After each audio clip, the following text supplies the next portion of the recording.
Should you take a seller credit at close, or should you have the seller do the repairs prior to close? Here's what you need to know. This commenter is saying that they had issues on the crawl space that came up on the inspection, and they agreed to a seller credit at close, but then they're saying that the seller said work cannot be done until after they close. And although I understand the buyer wanting to get the work done, buyers, you don't want to spend money on a house that you don't yet own. Because if something happens and you end up not closing on that house, you just paid for a repair for the seller. So the credit at close gives you control over the contractor that you hire, and it allows you to monitor the quality of those repairs. You do, however, have to take on the hassle of scheduling the repairs and making sure they were done correctly.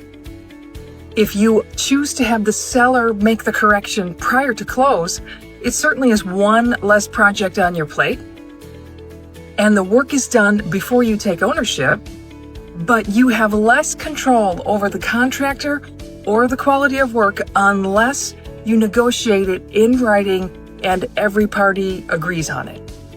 So the takeaway is weigh the pros and cons of the seller credit or the seller repair and decide what's best for you and what you're most comfortable with.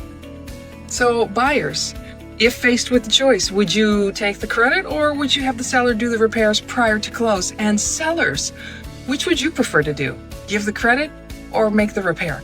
And if you've got questions, ask me.